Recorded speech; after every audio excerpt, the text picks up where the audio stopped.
Bismillahirrahmanirrahim. Assalamualaikum warahmatullahi wabarakatuh. Waalaikumsalam Waalaikumsalam warahmatullahi warahmatullahi wabarakatuh. wabarakatuh. Alhamdulillahirrahmanirrahim. Wassalatu wassalamu ala asyrafil anbiya'i wal mursalin wa ala alihi wa sahbihi ajma'in. Puji syukur kehadirat Allah, kita bisa bertemu kembali pada hari ini ya, walaupun secara online.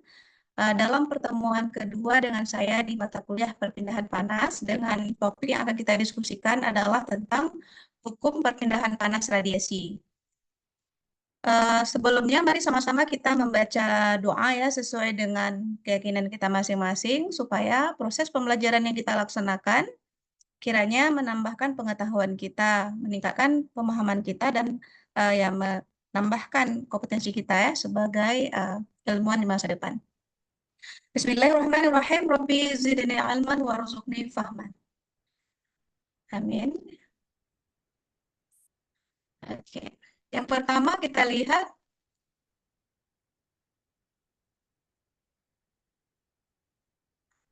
hukum yang kita sebut dengan Stephen Boltzmann ya. Karena dalam rumus yang pertama ini atau hukum yang pertama ini kita menggunakan konstanta Stephen Boltzmann. Nah, persamaannya adalah bahwa jumlah energi radiasi ya yang terkumpul itu adalah setara dengan emisivitas permukaan yang menerima radiasi, di mana emisivitas itu nanti nilainya antara 0 sampai 1 ya.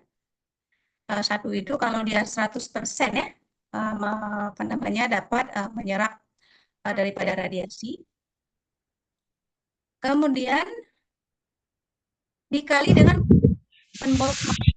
Ini ada nilainya untuk konstanta itu adalah suatu value atau nilai yang merupakan hasil eksperimental.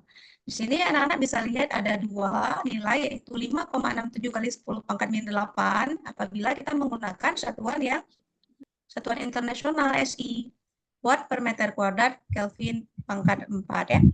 Atau nilainya menjadi 1,714 kali 10 pangkat minus 9 kalau kita menggunakan satuan yang British unit ya. BTU per jam per feet kuadrat per remor berpangkat 4. Jadi penting diperhatikan di sini untuk suhu itu berpangkat 4. Oke, kita lihat. Kemudian setelah dikali dengan konstanta Boltzmann dikali dengan luas permukaan yang menerima radiasi. Jadi kan tadi permukaan, sifatnya emisivitasnya berapa? Dimasukkan nilainya. Nah, sekarang luasan yang menerima radiasi berapa pengaruh? Kita lihat di sini, ini namanya berbanding lurus. Jadi semakin luas permukaan, semakin luas A, semakin besar A, itu akan semakin besar energi radiasi termalnya. Seperti itu. Semakin besar emisivitas, tadi mendekati 1 ya, tapi maksimalnya 1, semakin besar radiasi yang terkumpul. Nah, kemudian dikali dengan tadi suhu berpangkat 4, T pangkat 4. Di sini. Nah, kita bisa mengambil suhu dalam Kelvin kalau kita menggunakan konstanta yang ini dan menggunakan suhu yang remur kalau kita menggunakan konstanta yang ini. Jadi harus diperhatikan juga nanti unit yang digunakan, jangan tidak matching ya, harus sama. Kemudian dikali dengan durasi atau waktu ya. Nah, jadi kita lihat kalau kita tulis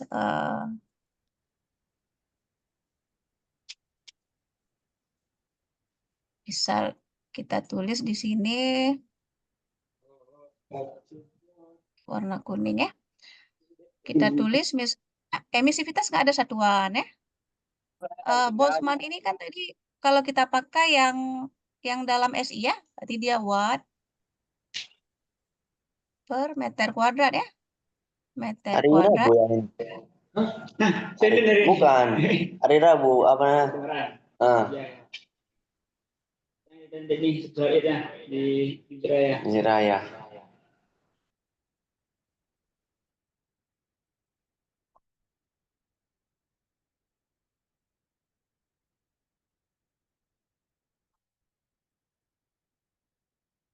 Lihat di sini untuk satuan konstanta Boltzmann, saya ambil misalnya watt per meter kuadrat Kelvin pangkat 4. Nah, Kalau emisivitas tidak ada satuan, kemudian dikali dengan luas permukaan. Luas permukaan satuannya meter kuadrat. Meter kuadrat. Kemudian dikali dengan T berpangkat 4.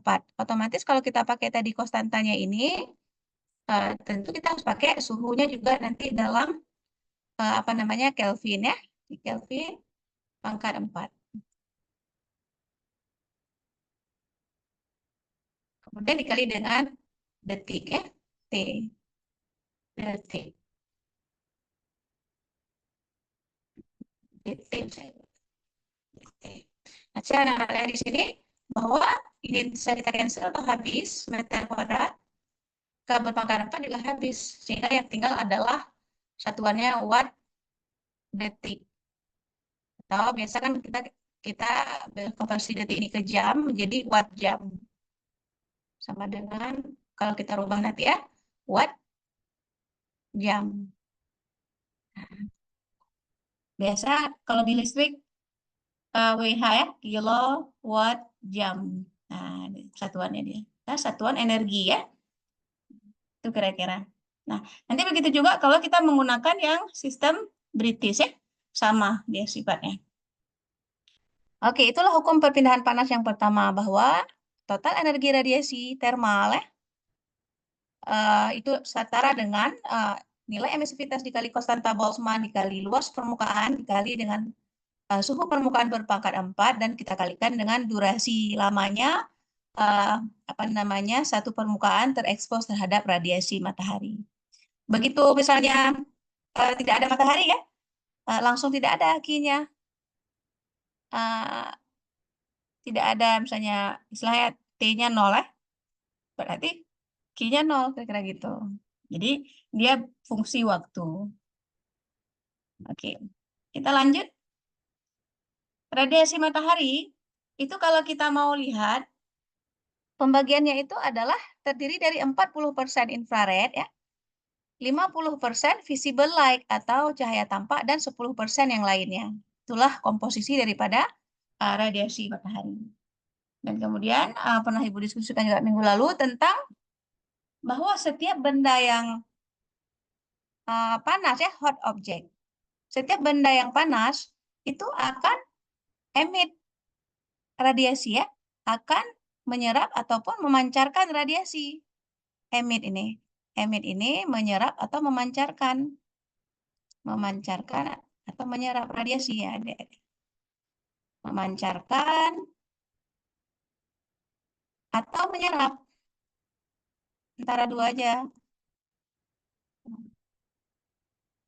menyerap radiasi. Nah, apa kemudian definisi daripada hot object? Nah, ini di sini yang penting kali diingat bahwa hot object itu adalah semua benda dengan suhunya itu at least ya minimal itu minus 273 derajat Celcius. Minus ya, minus 273 derajat Celcius. Itu sudah dianggap hot object. Jadi kita jangan mengambil definisi awam, oh kalau panas itu yang di atas 40 derajat Celcius, baru dianggap panas, ya kan? Itu adalah tingkat hangat yang kita rasakan dengan apa namanya indera kita. Misalnya kita sanggup colok tangan kita ke yang suhunya 40 kan? Kalau udah 50-60 terbakar kan, panas. Seperti itu. Nggak tahan dia kulit kita. Tapi definisi hot object sendiri atau objek panas itu adalah setidaknya benda itu bersuhu di atas minus 273 derajat Celcius. Atau ini setara dengan 0 Kelvin. 0 Kelvin dia sudah hot object.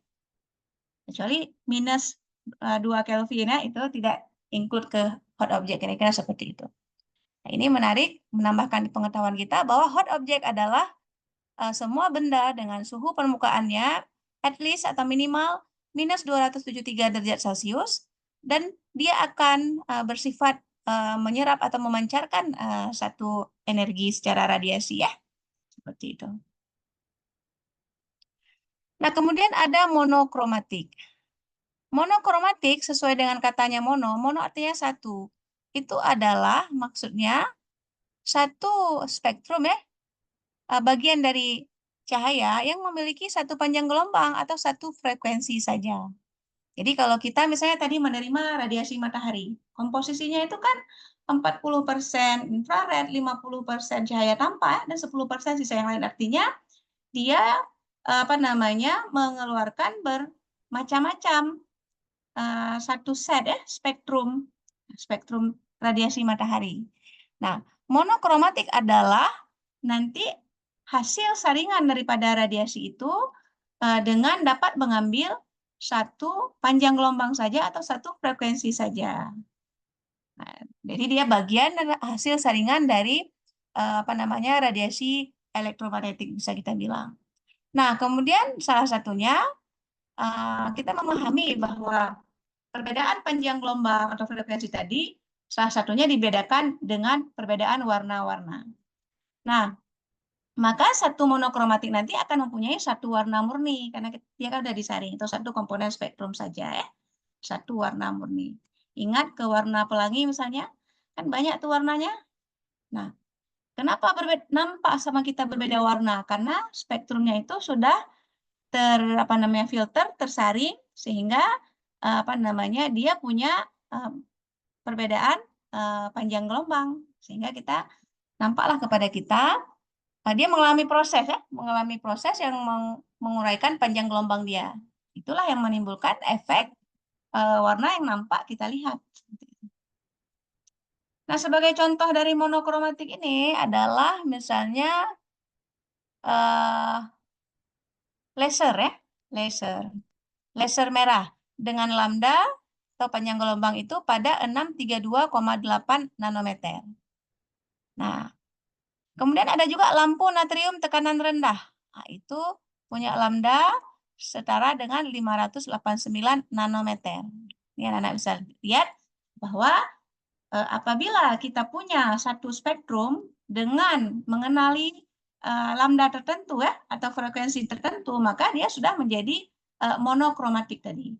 Atau satu spektrum ya dengan panjang gelombang tertentu atau frekuensi tertentu. Itu istilah monokromatik. Dan dalam aplikasi, maka yang dibutuhkan nanti adalah yang monokromatik ya.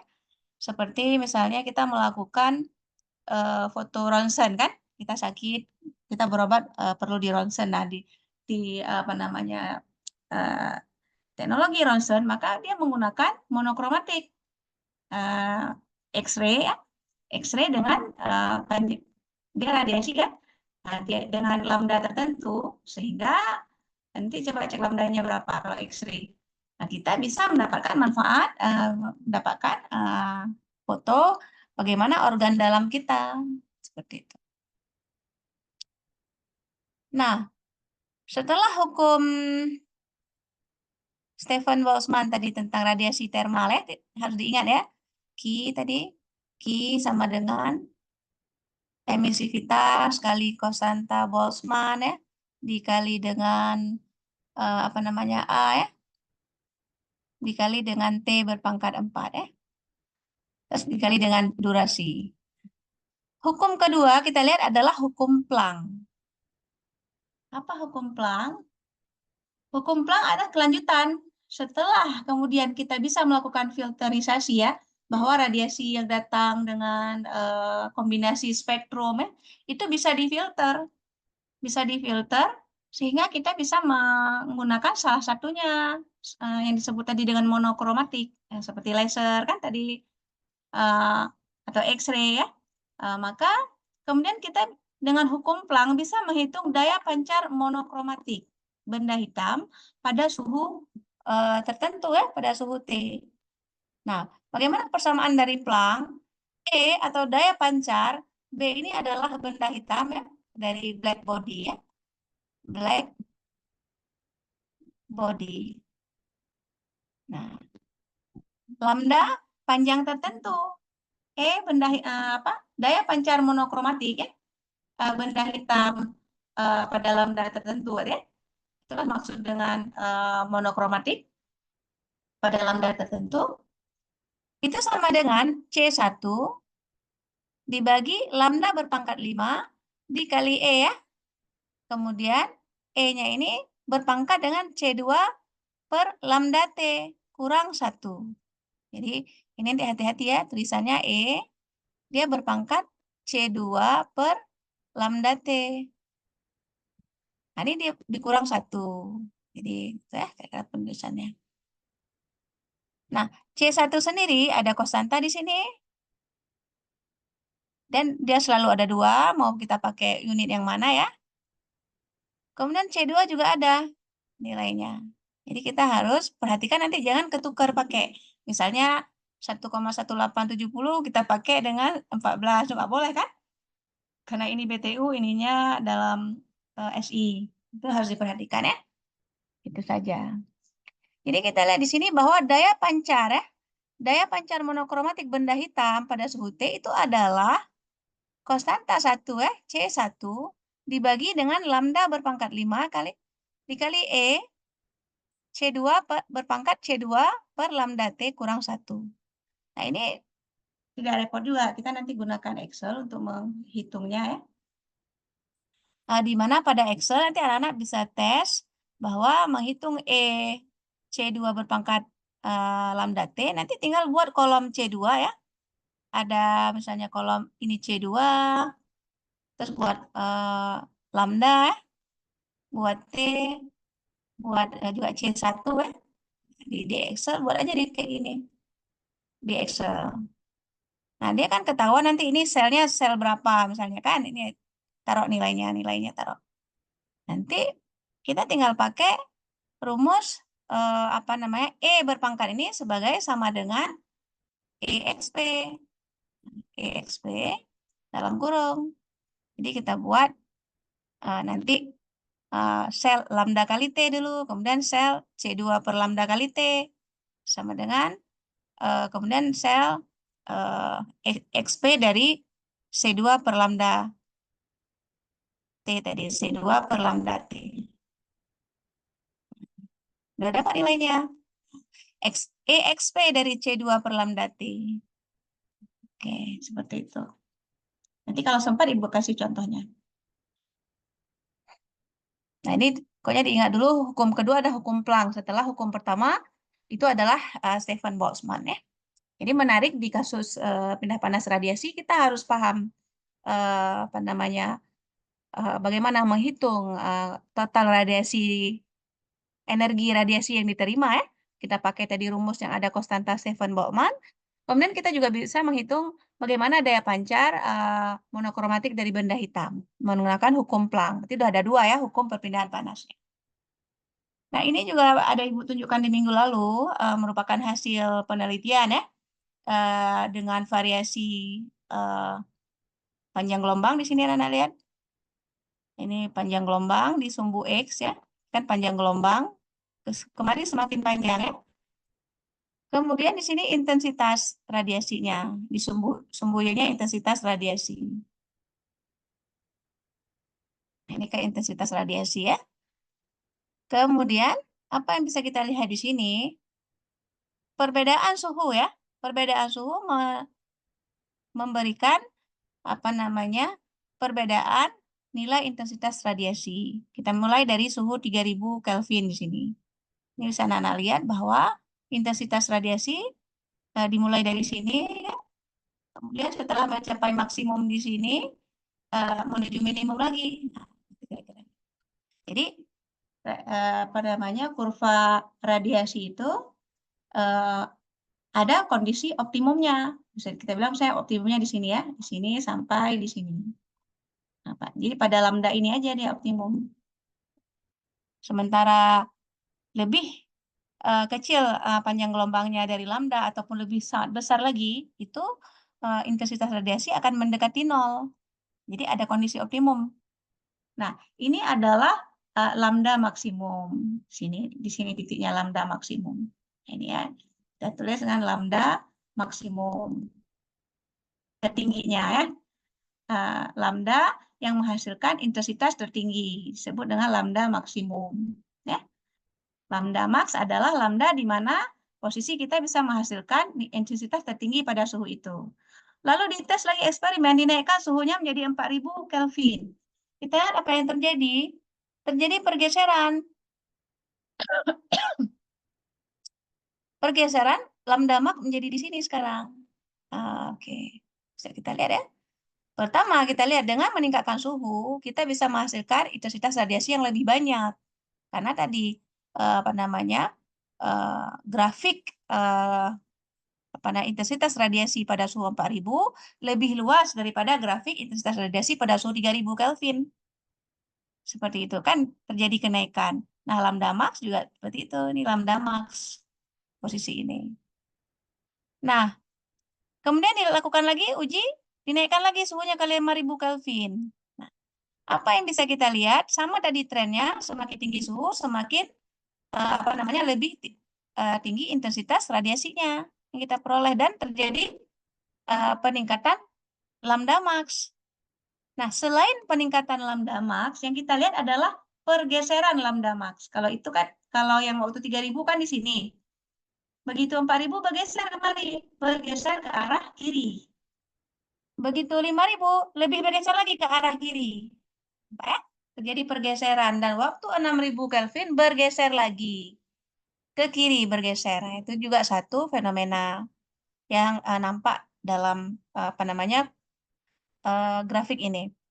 Nah, kemudian kita lihat, kita sudah ada juga pengetahuan minggu lalu bahwa setiap panjang gelombang tertentu memberikan definisi. Misalnya dari di sini ini satuannya mikrometer ya, mikrometer 10 pangkat min 6 meter. Itu diingat ya, min 6 meter itu kalau dari 0 sampai di sini kalau ini di sini kan 0,5 ya. Berarti ini 0,4. 0,4. Dari 0 sampai 0,4 itu ultraviolet. Namanya ultraviolet. Tapi dari 0,4 ke 0,7, di sini 0,7, itu adalah yang mikrometer ya. Mikrometer, visible light, cahaya tampak. Cahaya tampak itu kemudian diberikan dengan warna pelangi ini. Bisa kita lihat kan? Seperti itu. Nah, bisa kita lihat di sini, sejak pemberian suhu 5000 Kelvin, lambda max itu sudah berada di wilayah cahaya tampak. Dan pada 6000 Kelvin memang sudah di dalam cahaya tampak. Nah, itu dia. Sementara pada suhu di bawah 5000 ya, 3000, 4000, 4500 misalnya kan, dia lambda max belum berada di dalam wilayah cahaya tampak. Nah, ini ada ibu kasih soal minggu lalu kalau ingat tahunnya. Kapan lambda max berada dalam wilayah cahaya tampak? Itu adalah ketika kita sudah memberikan atau suatu permukaan bersuhu ya, bersuhu minimal 5000 derajat Kelvin. 5000 ke atas itu sudah dalam cahaya tampak. Tapi kalau 5000 ke bawah, dia belum berada dalam wilayah cahaya tampak untuk nilai lambda max-nya. Seperti itu. Ini menarik. Nah, ini kemarin terkait dengan hukum Wien ya. Hukum Wien ya. Wien. Itu kalau ada yang ingat. Karena ini hasil riset Wien. Apa yang dilakukan oleh Wien? Wien ini melakukan penggabungan lambda max. Lambda max pada 3000 dihubungkan dengan lambda max pada 4000, dihubungkan dengan lambda max pada 5000, dihubungkan dengan lambda max pada 6000, dan seterusnya. Jadi dia melihat hubungan lambda max dengan suhu. Jadi lambda max kali T diperoleh kemudian konstanta Wien, hukum Wien ya, sebesar 5215,6 mikroremor atau 2,898 kali 10 min 4 meter Kelvin. Kalau ini mikro ya, mikro 10 pangkat min 6 remor. Kalau ini meter Kelvin. Nah,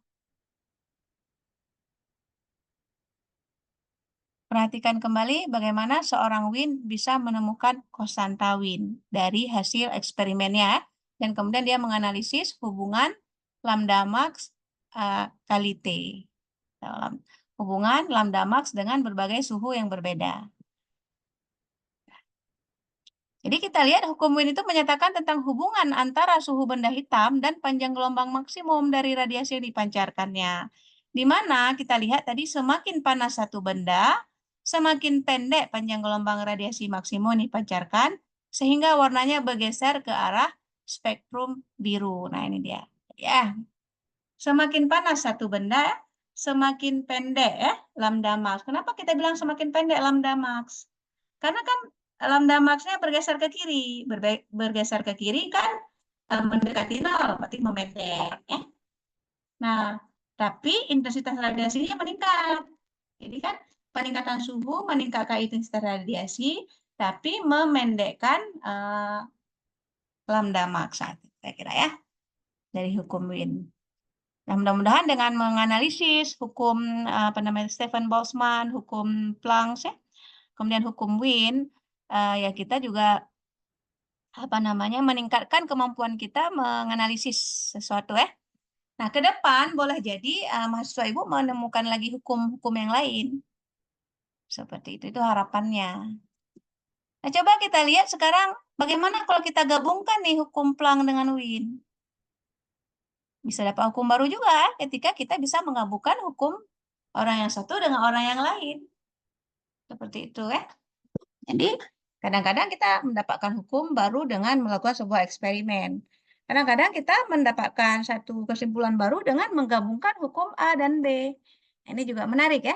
Kita lihat di sini bagaimana sih kalau kita menggabungkan hukum Planck dan hukum Wien seperti itu. Nah, bagaimana caranya?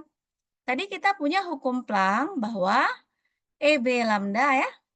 EB lambda kalau ingat tadi B lambda ya kan pada T. Kalau masih ingat tadi ya. Itu sama dengan C1 ya kan. Per lambda pangkat 5. Kemudian dikali dalam kurung tadi ingat E berpangkat dengan C2 bagi lambda T. Ini masih panjang ya. Nah ini kurang 1. Nah ini kan hukum Planck tadi. Hukum Planck. Bagaimana kita menggabungkan dengan hukum Wien? Ingat, hukum Wien kan dengan lambda max. Jadi sekarang semua lambda kita ganti dengan lambda max. Itulah. Setelah kita gabungkan hukum Planck dan Wien, maka kita punya ini sekarang. EB lambda max. Semua lambda jadi lambda max ya. Semua yang ada lambda jadi lambda max. Nah ini lambda max. Di sini lambda max ya. Di sini lambda max. Ada 3 kali ya. Maka anak-anak lihat sekarang. EB lambda max sama dengan C1 dibagi lambda max pangkat 5 dikali dengan E berpangkat C2 per lambda max lagi kali T kurang 1. Nah, kemudian kan kita tadi udah tahu, oh Wien itu dia lambda max kali T-nya udah jadi satu kosata. Yang satunya itu yang kalau kita mau pakai yang dalam BTU 5215,6. Coba Ibu lihat. Nah, ini. Dalam remor kan BTU 5215,6. Kalau kita pakai maka lambda max itu adalah Ibu tulis kembali Wien tadi ya. Wien dia adalah lambda max kali T itu sama dengan 15,6 ya kan? Nah, kalau misalnya lambda max aja, lambda max sama dengan 15,6 bagi T. Ya kan? Dari persamaan ini. Nah, inilah yang terjadi. Baris yang di sini berubah lagi kemari, di mana kalau lambda max kita ubah menjadi 5215,6 bagi T. Jangan lupa pangkat 5-nya tetap. Kemudian kalau lambda max kali T, yang ini berarti tinggal 5215,6. Nah, maka di E C2 per 5215,6 karena lambda max kali T adalah 5215,6. Kurang 1. Nah, kemudian kita bisa menyelesaikan di baris ketiga. gabungan hukum Planck dan Wien jadi seperti ini ya.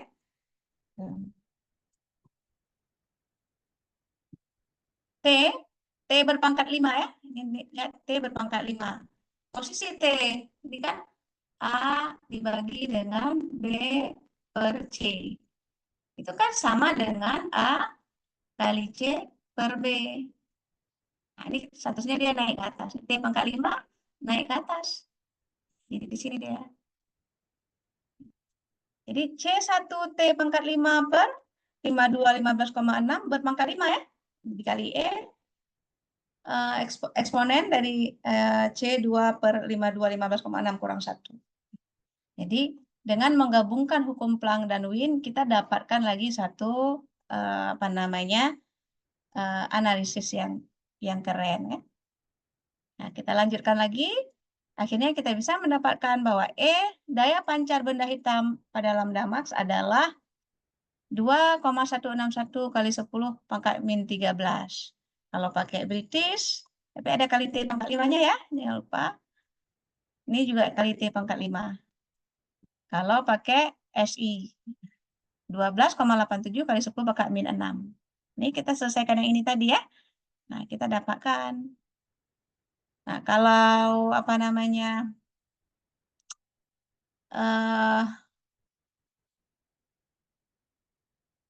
untuk mendapatkan yang ini, kita harus gunakan bukan 5215, tapi kita gunakan yang ini, yang 2,8 ya. Yang dalam British.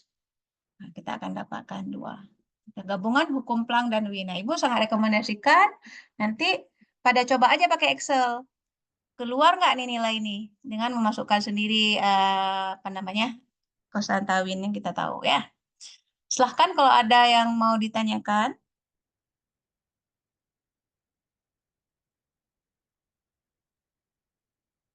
Ada? Nah, biar lebih nyambung ya. Coba kita lihat bisa saja contoh soal seperti ini. Tentukan daya pancar monokromatik.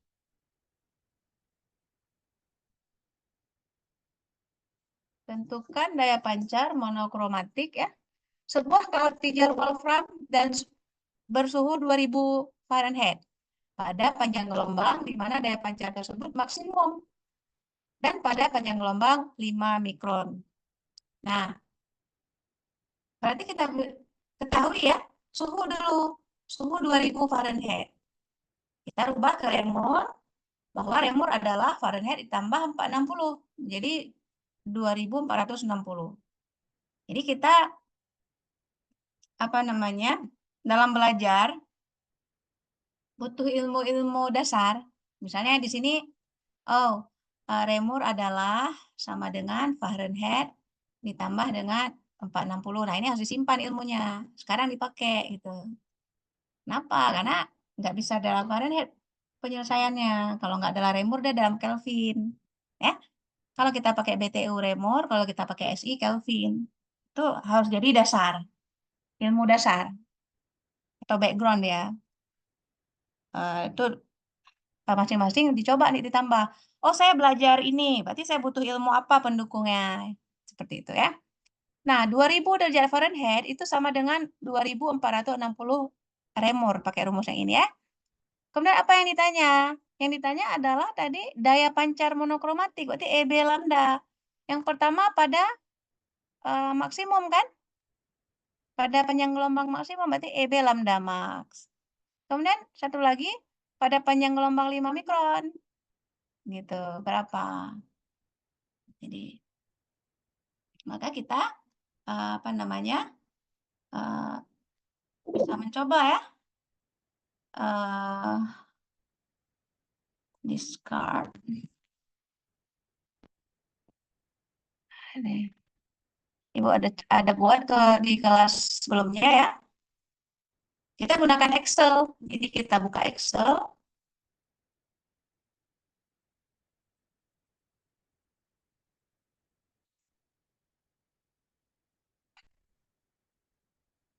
Waktu sebentar.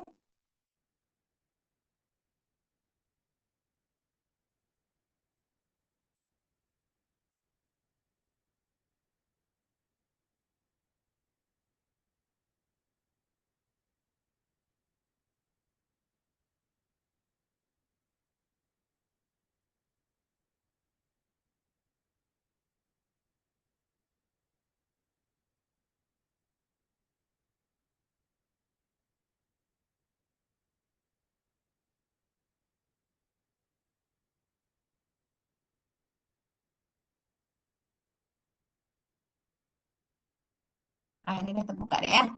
Nah, apa? Tadi suhu. Suhunya kan Fahrenheit 2000. Untuk dapat Karemor itu adalah 2000 A2 di sini ya. A2 ditambah 460 dipakai ini. Kemudian apa namanya? Eh, kita ditanya E lambda max ya. E lambda max. E lambda max. Ini yang ditanya ya. Ibu taruh di sini. Dan kita insert dulu. Nah, ini yang ditanyakan. E lambda max. Pertanyaan. Nah, itu dia. Maka salah satu yang kita butuhkan adalah T berpangkat 5 dulu kan. T pangkat 5 itu tinggal kita buat sama dengan kan T nih. T. Topi 5. Lalu artinya ya. T berpangkat 5.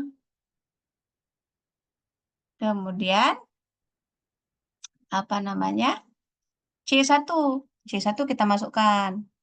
Kita lihat tadi di tabel ya. C1 itu adalah 1,187 kali 10 pangkat min berapa tadi? C1. Nah, di sini. Ibu pakai yang ini ya, 1,187 kali 10 pangkat 8. Kita buat di situ. Terus C2-nya adalah 2,5896 kali 10 pangkat 4. Tapi ada mikron di sini ya. Mikron 10 pangkat min 6. Kalau ini ada mikron min 4 ya. BTU mikron min 4. Jadi apa namanya ini 10,8 kita pakai. Coba kita cek. Ini 1,187 ya. Coba ya, tulis ulang aja. Sama dengan 1,187 dikali dengan 10 pangkat 8 kan? 1, 2, 3, 4, 5, 6, 7, 8. Kemudian kita kali dengan 10 min 4 tadi ya, mikron. 10 min 4 mikron. Ini mikron min 4 ya.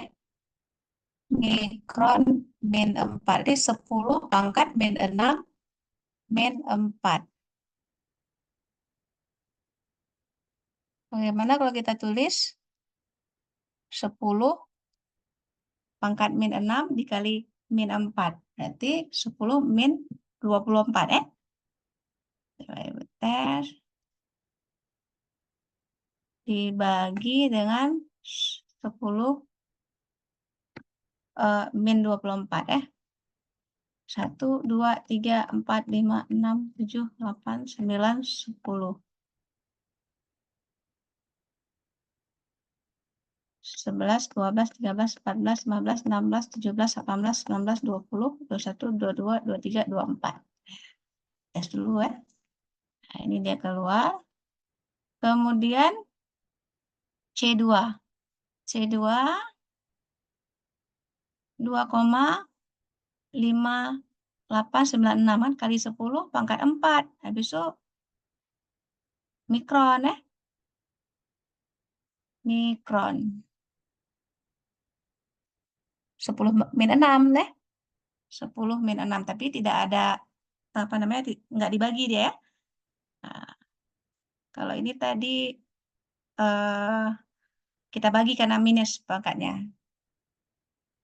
Min 6 kali min 4 harusnya plus 24. Plus 24. I will check.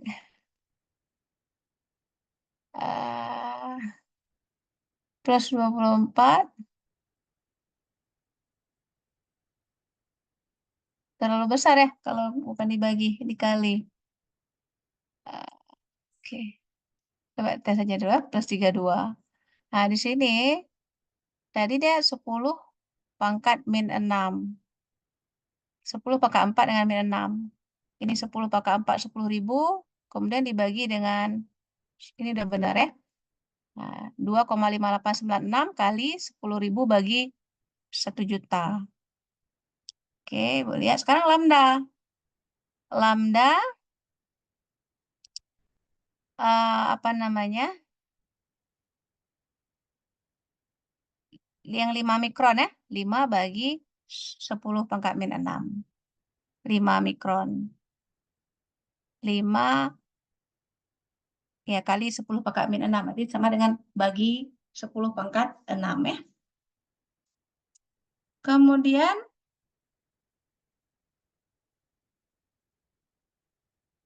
kita coba cari lambda max tuh, EB lambda max ya. Bagaimana rumusnya EB lambda max tadi? Pakai Win.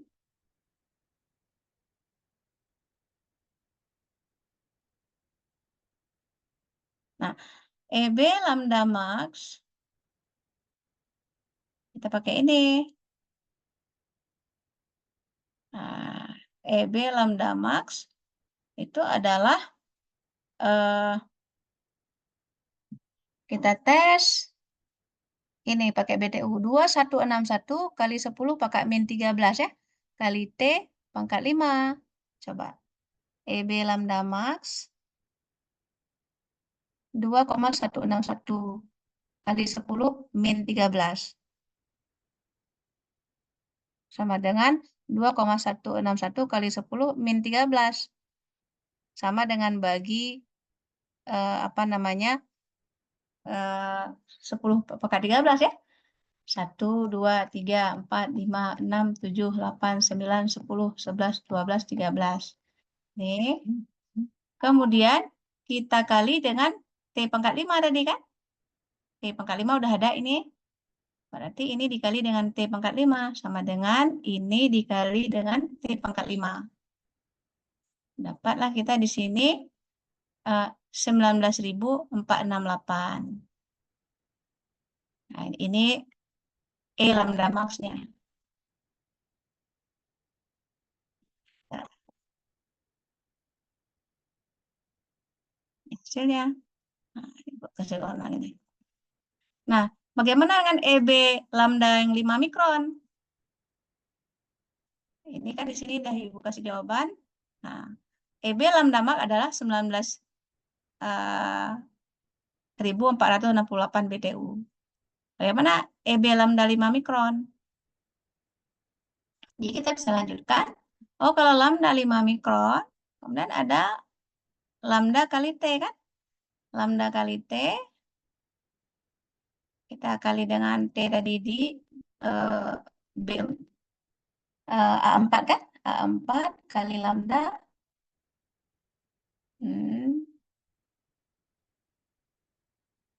B10 ini kan? B10 5 mikron kali T. Ini lambda T, kemudian C2 bagi lambda T. Nah, ini eksponen tadi yang Ibu bilang. Ini eksponennya ya. Penulisan X. E berpangkat C2 per lambda T ditulis dengan ini EXP B12 ya di atas. Keluar hasilnya. Kemudian kita juga perlu lambda berpangkat 5. Yaitu B10 tadi, pangkat 5 ya. Nah, kemudian kita tinggal masukkan sesuai dengan rumus kita. Pakai rumus Planck. Rumus yang ini. EB lambda 5 mikron itu sama dengan C1 per lambda pangkat 5 kali E C2 per lambda T kurang 1. Nah, ini dia kombinasinya. Terakhir Ibu dapatkan di sini 5,2681 ya. Kali 10 pangkat 33. 5,2681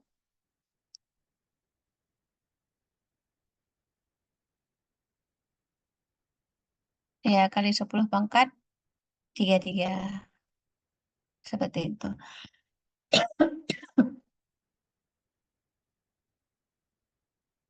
Ya mudah-mudahan ya bisa diikuti. Nanti coba di tes sendiri melakukan perhitungan. Kita bisa menghitung daya pancar monokromatik sebuah benda hot object ya. Itu tadi benda yang suhunya minimal minus 273 Kelvin. Nah, bagaimana daya pancarnya? Daya pancarnya kita bisa pakai rumus atau hukum Planck. Kecuali kita ingin menghitung daya pancar lambda max, kita menggunakan kombinasi tadi hukum Planck dengan hukum Wien ya. Maka kita bisa menghitungnya lebih mudah ya, karena udah ada konstanta, tadi langsung dikali dengan T pangkat 5.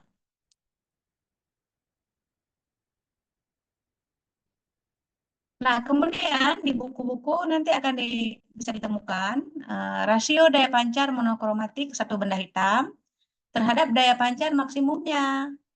Ya, catatannya pada suhu yang sama. Jadi bisa kita bandingkan nih, EB lambda per EB lambda max. Kalau kita selesaikan ya, ini adalah apa namanya, EB lambda ya. Ini EB lambda max yang sebelah sini.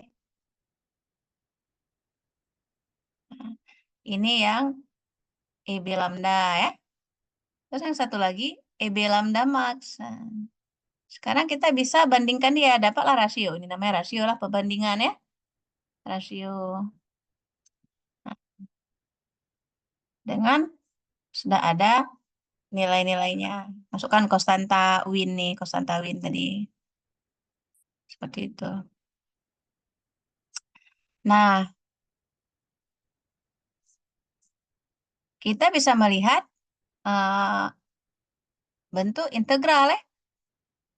Kenapa? Karena tadi kan daya pancarnya kalau kita lihat kan berbentuk kurva ya. Nah, kurva. Ini beda-beda suhu tadi kan. Jadi pemendekan lambda max. Ini tadi intensitas ya. Ini lambda. Seperti itu. Nah, nanti sesuai dengan yang kita pelajari di kalkulus, mencari apa namanya, luas wilayah di bawah kurva, kita memang bisa menggunakan pendekatan integral. Maka dalam hal ini samalah kejadiannya. Kemudian daya pancar benda hitam pada lambda 0 ikan 0 tadi. Nah, sampai lambda tertentu pada suhu T itu sama dengan integral dari 0 ke lambda itu ya. Ke lambda itu dari daya pancar EB benda hitam ya, daya pancar monokromatik satu benda hitam pada suhu T dikali dengan D lambda. D lambda maksudnya perubahannya lambda ya. Kalau dasarnya dulu kita X kan, maka akan dx kan, integral terhadap dx. Nah, sekarang kan sumbunya lambda, maka kita D lambda. Itu kira-kira pendekatan integral untuk mengetahui intensitas. Nah, intensitas radiasi ini sendiri tentunya adalah luas wilayah di bawah kurva. Nah, luas wilayah di bawah kurva selalunya bisa kita hitung dengan integral. Seperti itu. Dan lanjutannya kita juga bisa membandingkan ya. Kalau kita mau lihat daya pancar benda hitam lagi dari 0 ke lambda T ya. Kita bagi dengan konstanta Stefan Boltzmann kali T berpangkat 4. Kita bisa keluarkan lagi, dia menjadi rasio dari EB lambda per lambda T pangkat 5 dari D lambda T. Nah, jadi kalau pada D lambda T berarti sumbunya nanti di sini lambda T. Nah, D lambda T. Nah, atau kalau kita tidak melihat fungsi lambda T, tapi hanya fungsi lambda, bentuknya menjadi seperti ini. Integral dari 0 ke lambda. Kalau ini integral dari 0 ke lambda T ya. Nah, kemudian ini juga bisa ditulis sebagai integral dari 0 ke lambda ya. Dari EB lambda rasio terhadap integral dari 0 tak hingga EB lambda D lambda. Nah, ada pun rasio tadi itu, rasio yang dibicarakan di sini, kemudian telah ditampilkan salah satunya ini di buku ibu ya, buku pindah panas, Craig kalau nggak salah, pengarang buku ibu ya, kulitnya warna merah, Craig. Ada tabel RF Dunkel ya, tahun 1954, di mana dia menampilkan ke kita berbagai hasil perhitungan lambda T. Lambda T itu apa? Panjang gelombang dikali dengan suhu permukaannya, lambda T. Nah, kemudian dia berikan ke kita berapa sih rasio E lambda B kali 10 pangkat apa namanya?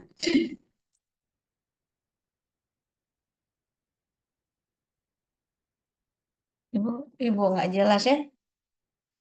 Lihatnya harus diperbesar. Bentar ya. Bisa nggak Ibu zoom? Nih. Oh ya. E B lambda atau lambda B kali 10 pangkat 5 per lambda T pangkat 5. Ini rasio yang pertama ya. Atau satu lagi rasionya EB dari 0 ke lambda T per lambda T pangkat 4. Ada dua nilai. Dia nanti pada lambda T 1000 misalnya. Oh, rasio E lambda B per apa, konstanta Boltzmann kali T pangkat 5 itu adalah 0,0000394. Tapi kalau rasio B ya, dari 0 ke lambda T, kemudian konstanta Stefan Boltzmann kali T pangkat 4, itu menjadi 0, dan seterusnya. Sini bisa kita lihat sampai yang 100.000 nih. Dan tahingga tadi, ada tahingganya. Kalau yang di 100.000, rasio yang E lambda B per konstanta Boltzmann T pangkat 5 itu 0,0023. Tapi di sini sudah yang EB ya, per lambda per konstanta Boltzmann T pangkat 4 sudah 0,99. Sudah mendekati 1. Jadi begitu lambda T hingga, maka dia bernilai pas 1. Seperti itu rasionya. Nah, bagaimana sih kita menggunakan hasil hitungan rasio ini ya? Nah, bagaimana menganalisis rasio? Kita nggak perlu bingung ya. Ibu menjelaskan ini, dan kemudian nilainya sudah ada dalam tabel. Sekarang coba lihat soal. Soalnya misalnya kaca silika ya. Kaca silika meneruskan 92% radiasi yang datang dalam daerah ya. Jadi panjang gelombangnya 0,35 sampai 2,7 mikron. Jadi kadang-kadang ya kalau bukan monokromatik ya, kita ada ring panjang gelombangnya 0,35 sampai 2,7. Jadi ini, jadi kaca silika ini bisa meneruskan radiasi dengan ring panjang gelombang ini. Kalau misalnya 0,3 nggak bisa, kalau 2,8 nggak bisa, tapi dalam ring itu bisa. Nah, dan tidak tembus cahaya pada panjang gelombang yang lain ya. Perkirakanlah persentase radiasi matahari yang akan diteruskan oleh kaca tersebut. Asumsikan bahwa suhu matahari sebagai benda hitam adalah 10.000 remol. Nah, kita lihat dari tabel lambda T. Pertama kita lihat di sini, kita lihat lambda dulu ya. Ini 0,35. 0,35 lambda. Ini lambda. Ini satu lagi 2,7. Ya kan? Kemudian T 10.000. T 10.000 kan? 10 pangkat 4 ya, 10.000. Nah, maka kita bisa langsung cari lambda T kan? Lambda T 0,35 kali 10.000. Berarti 3.500. Kalau di sini 2,7 kali 10.000 menjadi 27.000. Nah, ini dia. Nah, dapat lambda T. Nah, dengan dapat lambda T kita balik nih. Balik ke sini. Oh, lambda T-nya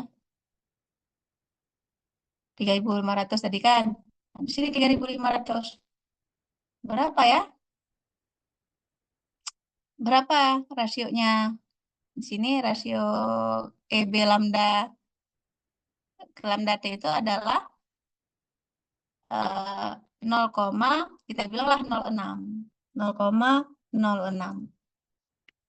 0,06. 0,06 dikali 100. Ibu tulis kembali di sini ya. Nah, dia dapat kita di sini 0,06 kali 100% menjadi 6% ya. 6%. Sebaliknya di sini yang 27.000, kita lihat di sini 27.000 mana? Nih 27.000. Yang lambda T 27.000 ini 0,9689. 0,96 0,9689 kali 100%. Oh, dia berarti menampilkan 96,89%. Kan kita tadi ini yang minimum, ini yang maksimum ya. Maka yang minimum disebut dengan lower band, yang maksimum disebut dengan upper band. Total radiasi yang diterima oleh kaca menjadi 96,89 kurang 6, yaitu 90,89. 90,89 atau Ibu genapin jadi 90,9%. Ya, karena kita tahu lower band dan upper bandnya. Nah, kemudian katanya silika ini kan tadi meneruskan 92% dari radiasi. Sementara radiasi datang dengan syaratnya 0,35 sampai 2,7 mikron. Nah, setelah kita hitung, oh berarti dia bisa meneruskan 90,9%. Nah, maka kaca itu sebenarnya punya kemampuan meneruskan radiasi sebesar 92% dikali 90,9 atau 83,6%. Seperti itu. Kita bisa menggunakan apa namanya tabel rasio tadi untuk analisis apa namanya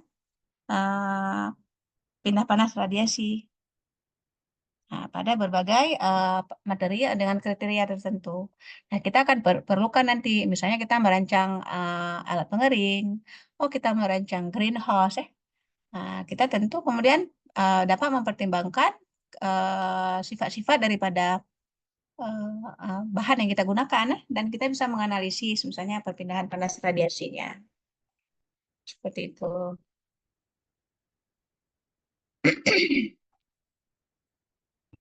Nah, kemudian sedikit lagi, kalau ada pertanyaan, Ibu persilakan.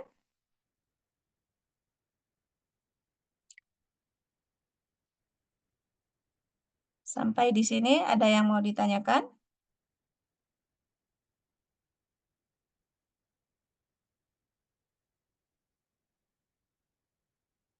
Enggak ada, Bu.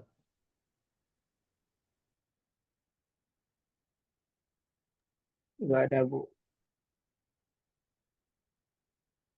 Oke, kita lanjut sedikit lagi ya.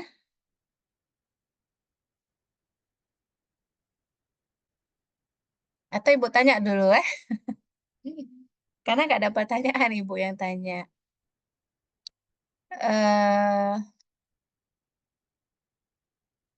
Kita cek orangnya dulu. Ini ada.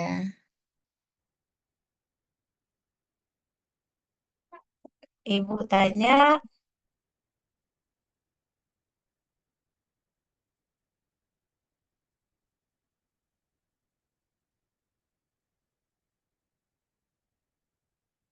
total energi radiasi ya, yang apa namanya bisa diperoleh ya, itu dipengaruhi oleh faktor apa saja? Coba Ahmad Kurniawan.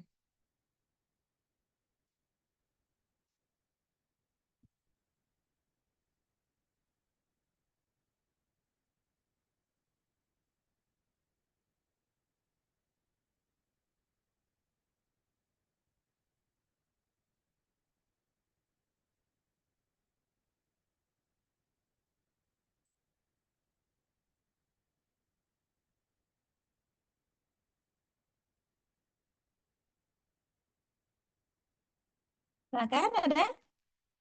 Ahmad? Radiasi, pindah panas radiasi ya. Energi radiasi, radiasi termal dipengaruhi oleh apa saja? Hadir, Bu, hadir.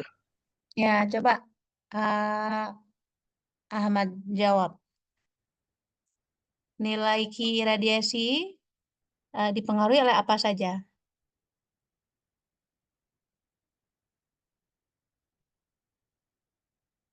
Salah satunya aja boleh juga. Misalnya kan ada beberapa tadi yang mempengaruhi. Salah satunya aja apa?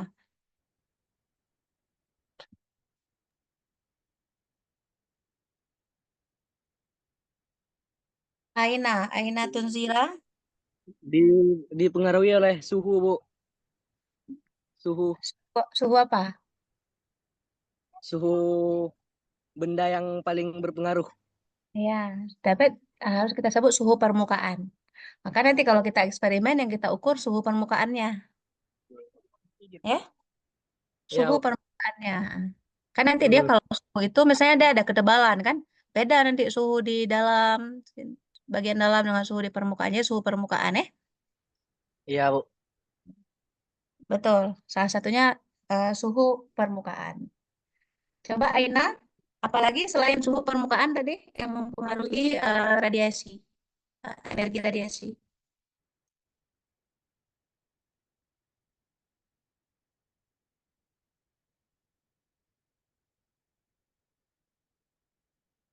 Apa Aina?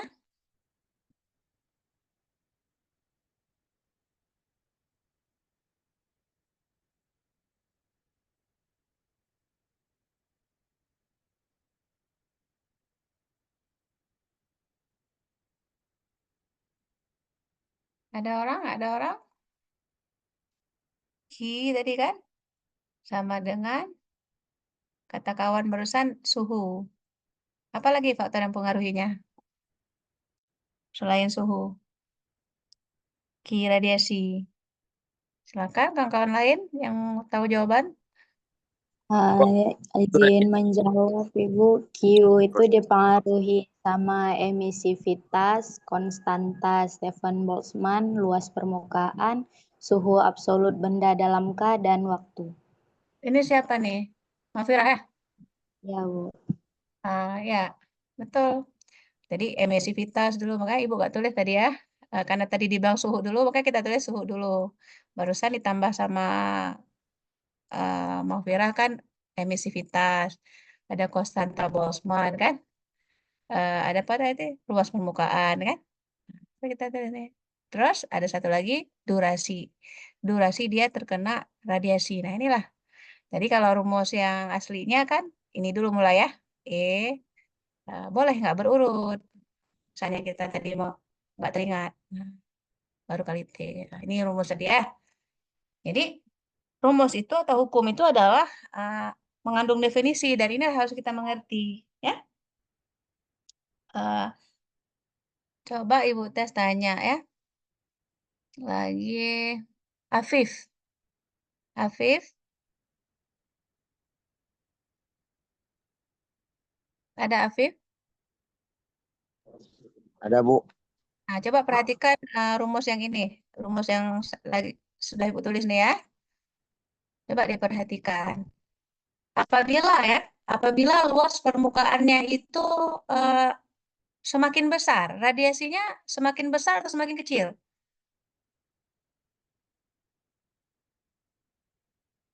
Semakin Apa? kecil, Bu. Coba lihat dulu. Berbanding lurus atau terbalik dia? Luas permukaannya semakin kita perbesar.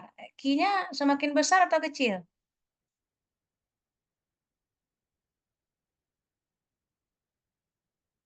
Ada yang bisa jawab? Farhan?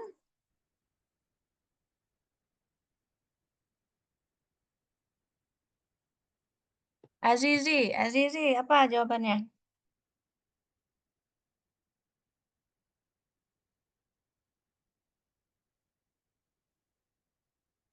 Gimana? Permukaannya semakin besar. Q-nya semakin besar apa kecil?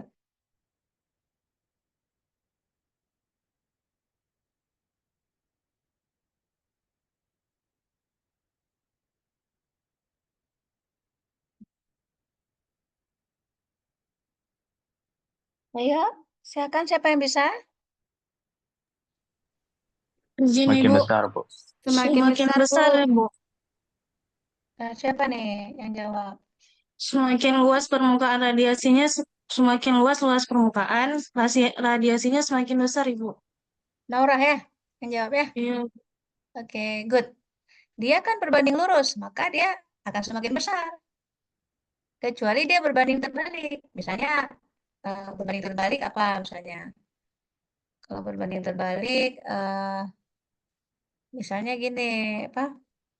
Kan hubungannya lambda sama dengan 1/F. Maka hubungan lambda dan F berbanding terbalik. Semakin besar F, semakin kecil lambda. Oke? Semakin besar F, semakin kecil lambda. Tapi dalam hal dia berbanding lurus kayak gini, maka semakin besar A, semakin besar Q. Semakin lama expose, semakin besar T ya, semakin lama waktunya. Karena radiasi semakin panas. Maka nanti kalau kita terapi pakai lampu infrared, itu ada dosis waktu, nggak boleh lama kali. Nanti kita kelebihan dosis, malah bukan menyembuhkan ya, menimbulkan dampak negatif baru. Ya. Jadi dia berbanding lurus. Kalau berbanding lurus semakin sama-sama dia hubungannya. Yang satu naik, yang satu lagi naik juga. Tapi kalau berbanding terbalik, yang satu naik, yang satu lagi turun. Itu namanya berbanding terbalik ya. Itu diingat, jadi mudah sekali menganalisisnya. Oke, kita lanjut di sini melihat intensitas radiasi matahari ya. Di mana ada hukum berikutnya, itu hukum cosinus Lambert namanya. Apa hukum cosinus Lambert? Bahwa intensitas cahaya atau radiasi yang dipancarkan oleh permukaan difus ideal yang disebut dengan pemancar Lambertian ya, sebanding dengan kosinus sudut antara arah pancaran dan garis normal terhadap permukaan tersebut. Jadi ini ada gambarannya. Secara matematik. Katakanlah kan ada radiasi matahari kan. Ada dibuat garis normal terhadap permukaan. Garis normal terhadap permukaan adalah garis tegak lurus ya terhadap permukaan. Permukaan yang hitam nih, plane. Kemudian kita lihat di sini bahwa intensitas radiasi ya, tau I, itu adalah dikali dengan cos theta. Theta itu ada tadi sudut yang terbentuk dari cahaya yang dipancarkan dengan garis normal. Nah, ini garis normal. Jadi intensitas radiasi matahari bisa kita tulis dengan D sama dengan Q per A per D dari W cos theta. Seperti itu. Nah, maka radiasi yang datang dari matahari yang sudah kita pahami sangat dipengaruhi oleh posisi ya permukaan. Kenapa? Karena nanti sudutnya berbeda arahnya. Hal inilah yang kemudian menyebabkan timbulnya misalnya wilayah dengan perbedaan iklim yang berbeda karena menerima radiasi dengan intensitas yang berbeda. Ada daerah yang mendapatkan radiasi lebih banyak. Seperti kita, negara kita berada di lintasan khatulistiwa, di mana lintasan khatulistiwa itu adalah memang garis edar mataharinya. Maka kita mendapatkan radiasi matahari yang maksimum dan juga stabil atau normal ya. Sementara di belahan bumi yang lain yang agak jauh yang mendekati kutub akan berbeda seperti itu. Jadi ini hukum keempat ya. Setelah Wien, hukum cosinus Lambert menyatakan bahwa faktor yang mempengaruhinya itu adalah kosinusnya.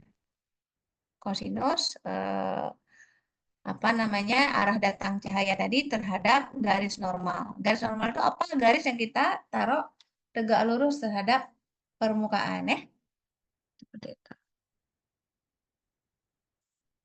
Nah, sifat-sifat radiasi, daya pancar monokromatik benda hitam, benda nyata ya, lambda. Kalau benda hitam tadi apa namanya ditulis dengan B. Kenapa dibedakan? Karena tadi benda hitam nilai E-nya kan 1 ya. Emisivitas benda hitam itu sama dengan 1. Selain benda hitam, nanti disebut dengan benda nyata. Di mana E-nya bervariasi dari 0 ke 1. Malah tidak sampai 1. Saya bilanglah 0,99. Benda nyata. Karena kalau udah 1, dia udah benda hitam. Jadi, kita tulis sekarang E lambda. Kalau sebelumnya kan E ada B lambda. Itu benda hitamnya. B lambda ya. Kalau ini E lambda. Itu sama dengan emisivitas lambda dikali EB lambda. E lambda adalah emitansi setengah bola monokromatik. Kemudian EB lambda adalah daya pancar monokromatik benda hitam. Ini masih terhubung ya antara EB lambda dengan E lambda dengan apa namanya kelipatannya adalah emitansi setengah bola monokromatik. Nah, kemudian ada hukum selanjutnya yang disebut dengan hukum Kirchhoff, di mana hukum Kirchhoff menyatakan ya emitansi ya benda hitam itu sama dengan emitansi per alfa. Syaratnya itu adalah lambda dan T-nya sama ya. Itu hukum Kirchhoff.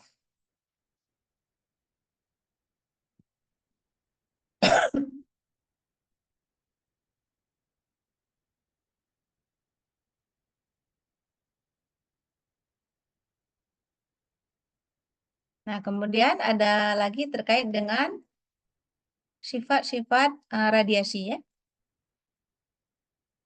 Nah, di sini kita lihat tadi kita sudah pertama menganalisis daya pancar benda apa namanya hitam, daya pancar monokromatik benda hitam itu EB lambda. Kemudian ada juga daya pancar apa namanya benda nyata atau benda tidak hitam dengan E lambda.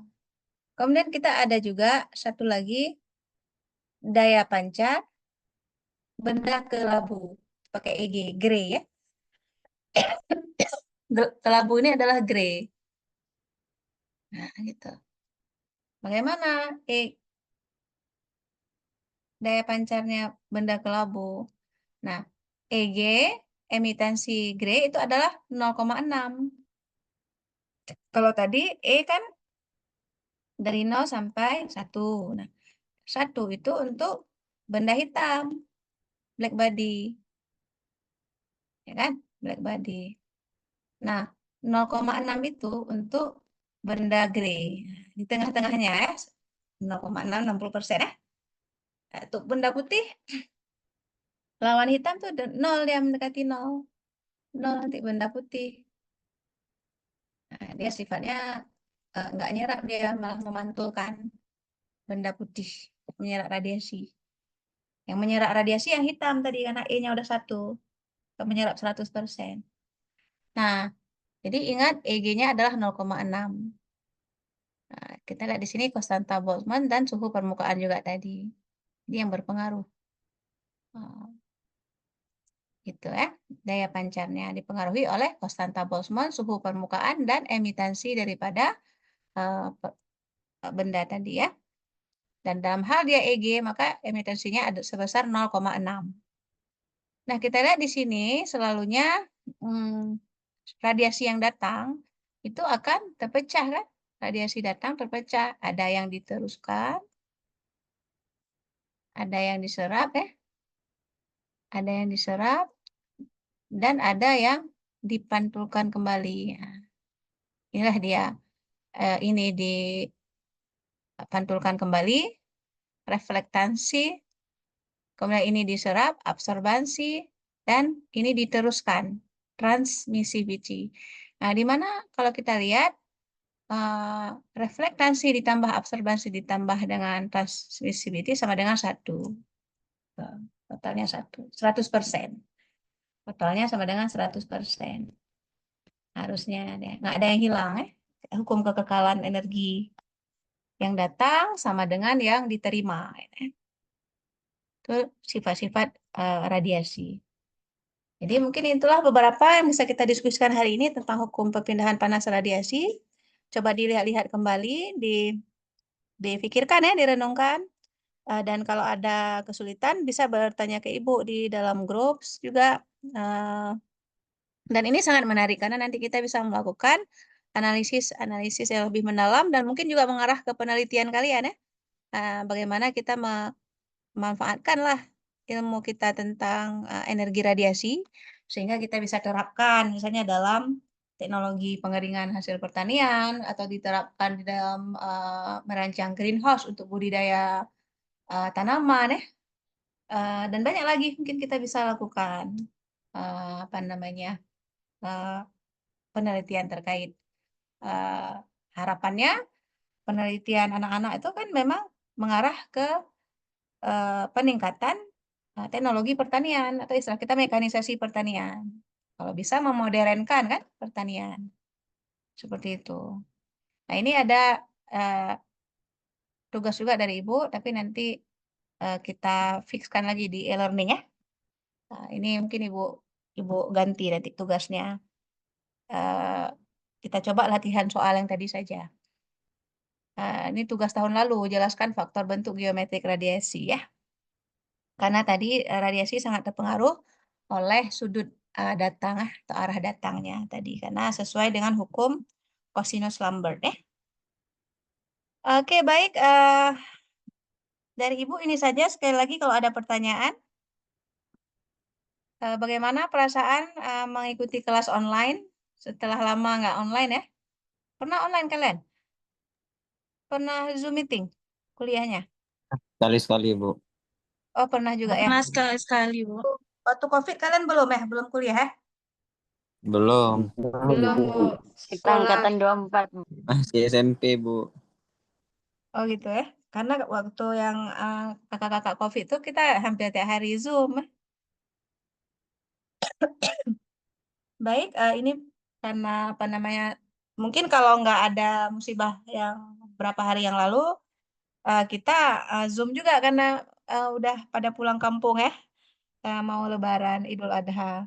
Jadi apapun ya, yang penting kita belajar dan memang kita harus siap dengan segala sikon ya. Itu lebih bagus. Kita kan makhluk yang harus siap beradaptasi ya. Nah, kalau kita ada kemampuan adaptasi, kita akan menjadi orang yang kuat atau tangguh. Turut bersedih atas musibah yang menimpa kampus kita ya, dan ini adalah salah satu bentuk atau contoh implementasi dari kesalahan berakhlak ya, di mana apa namanya kita melakukan kerusakan ya atau pengerusakan terhadap sesuatu yang tidak bersalah gitu ya. Dan kemudian kerusakan yang ditimbulkan juga akan merugikan banyak pihak seperti itu. Jadi ini salah satu hal yang tidak apa namanya yang sangat keliru, yang tidak boleh dicontohi dan mudah-mudahan tidak terjadi lagi di masa-masa depan. Katakanlah kita marah dengan seseorang ya, marah dengan seseorang, kita malah tidak boleh pukul orang itu ya. Kita marah dengan orang itu, mungkin kita nggak tahan, kita mau pukul orang itu kan, tapi tidak boleh seperti itu. Nah, apakah lagi kita marah dengan orang itu, kita hancurkan sekolahnya, kita hancurkan benda-benda yang lain, yang malah mungkin yang kita hancurkan nggak terkait dengan orang itu, Misalnya kampusnya kita hancurkan. Kampus kan bukan milik kita ya, milik umum, Ya, Bu. Mungkin kalau kita menghancurkan langsung misalnya motor yang bersangkutan misalnya atau mobil anak tuh yang orang kita marah itu ya. Masih kurang adil juga kenapa barangnya yang kita rusak kan kita marah ke orangnya. Nah, sekarang malah yang dirusak itu fasilitas publik yang bukan miliknya orang yang berkonflik ya. Bisa nggak Ibu bilang kampus itu milik Ibu? Ya, Nggak bisa kan? enggak, Padahal Bu. ini Ibu di situ. Kampus itu tapi bukan milik Ibu, milik apa namanya ya milik umat ya, milik milik Aceh seperti itu, milik Indonesia. Kenapa? Karena Ibu tidak sanggup memilikinya ya. Apa namanya? Kalau mau dikalkulasi itu tidak akan punya kemampuan untuk memiliki kampus, tidak sanggup ibu belilah dengan aset ibu kayak gitu. Jadi kampus itu milik umum, milik masyarakat. Seperti itu. Jadi kalau ada orang marah sama ibu ngerusak kampus, bagaimana? Salah kan? Salah alamat ya, kira-kira gitu. Nah, itulah Salah, Bu. apa namanya salah satu yang mudah-mudahan jadi bahan renungan kita bersama. Itu satu apa namanya kerugian besar karena menghilangkan kesempatan belajar teman-teman yang lain, adik-adik yang lain ya, gara-gara ada kelakuan apa namanya beberapa mahasiswa lain yang seperti itu. Nah, mudah-mudahan ini tidak terjadi dan bagi anak-anak semua, tolong dijadikan bahan review ya,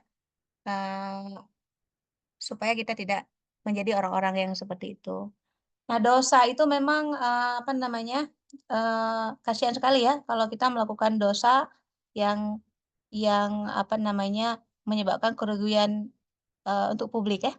Jadi istilahnya kayak dosanya beranak pinak ya gitu ya.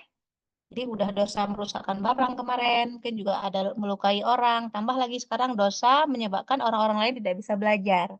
Padahal kan teman-teman lain tuh udah pada bayar SPP kan? Jadi berapa berapa juta, berapa miliar kerugian gara-gara tadi beberapa pihak yang tidak bisa menahan emosinya. Pokoknya kerugian akhirnya menjadi sangat besar dan kerugian menimpa banyak pihak. Itulah telah terjadi kerusakan ya di muka bumi karena tangan-tangan manusia. Itu contohnya. Alhamdulillah kita masih bisa kuliah secara Zoom ya. Dan tadi sampai hari ini dosen belum bisa masuk ke ruangan malah karena masih polis line karena takutnya nanti menghilangkan barang bukti atau apa seperti itu. Jadi masih dalam proses penyelidikan sampai hari ini. Seperti itu perkembangannya.